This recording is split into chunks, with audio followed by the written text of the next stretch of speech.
Hai teman-teman sobat akuntansi, perkenalkan nama saya Audi Febrianti Nuryansyah dari kelas 12 AKL 1 nomor absen 16. Perkenalkan juga teman saya Alfiana Eka Wayu Nintias absen 8 dan Erviza Firdaus Livia Zelma absen 30. Di sini kita bertiga akan menjelaskan tentang tinjauan khusus sistem informasi akuntansi. Mari kita simak videonya yuk.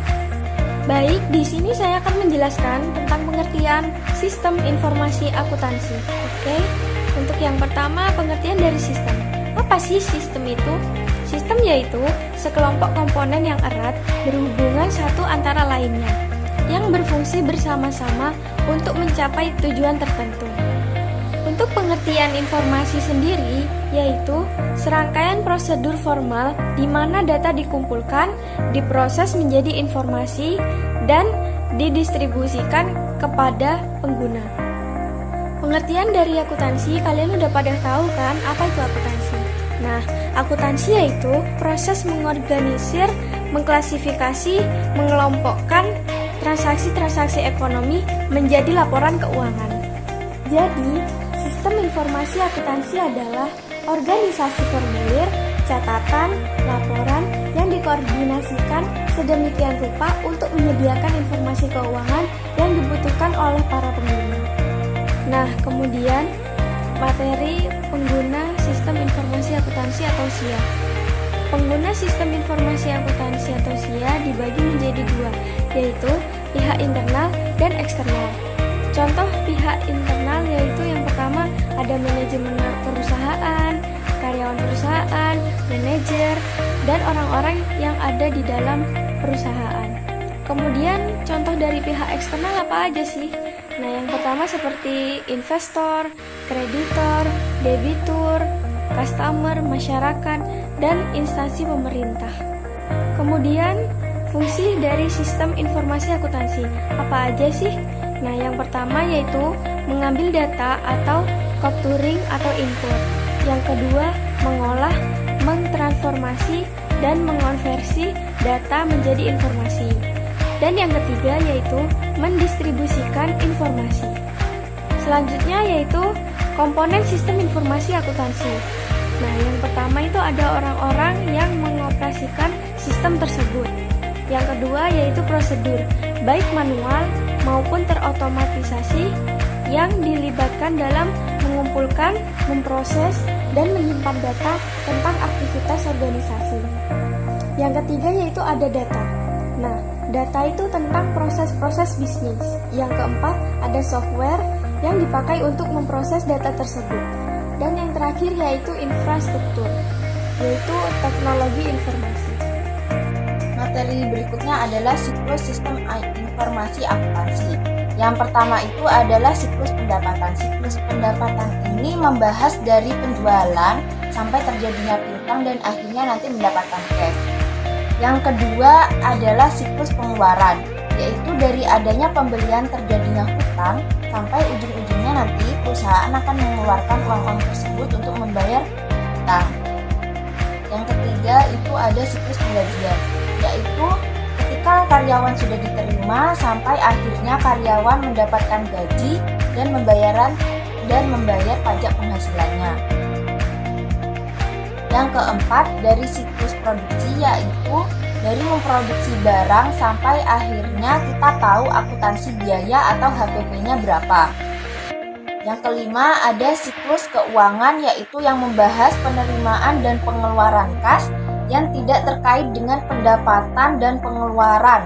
Contohnya semisal bayar listrik, air, telepon itu kan pengeluaran kas, tapi itu tidak terkait dengan adanya pembelian. Selanjutnya, dalam perusahaan ada yang disebut dengan rantai nilai atau value chain. Di rantai ini ada aktivitas utama, yaitu yang pertama adalah logistik lingkar dalam.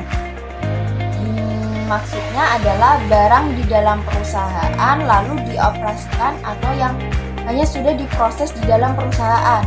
Lalu setelah melalui operasi-operasi tersebut ke logistik lingkar luar. Maksudnya setelah diproduksi maka akan dikeluarkan logistiknya lalu dipasarkan dan dijualkan. Yang terakhir yang paling penting juga adanya pelayanan atau jasa.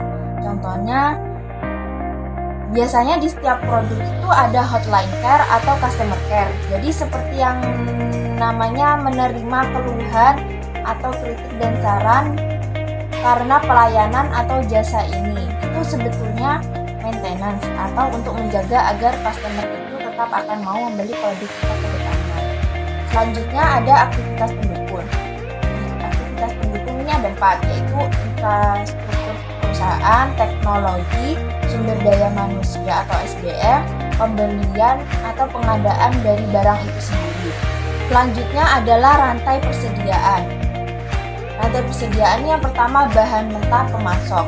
Bahan mentah tersebut masuk ke pabrik, setelah itu di pabrik itu diproduksi. Nah, ketika sudah menjadi barang jadi, barang tersebut diberikan kepada distributor, seputar diberikan kepada pengecer, lalu sampai akhirnya ke konsumen. Setiap perusahaan itu kerjasama dengan para distributor, di mana distributor itu nantinya banyak memiliki pengecer dan dari pengecer itulah sampai ke konsumen. Kemudian, SIA dapat menambah nilai atau value bagi perusahaan atau organisasi.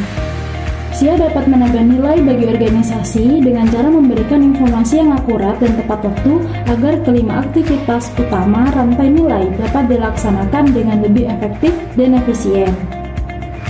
Maksud dari efektif adalah tercapainya tujuan dari perusahaan, dan efisien berarti dapat meminimalisir sumber daya atau waktu yang ada.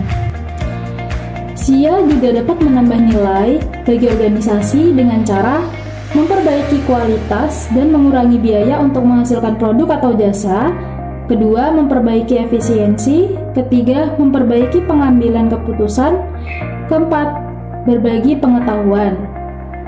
SIA yang dirancang dengan baik juga dapat membantu meningkatkan laba dari organisasi itu, yakni dengan cara memperbaiki efisiensi dan efektivitas rantai persediaannya, data dan informasi, serta pengambilan keputusan.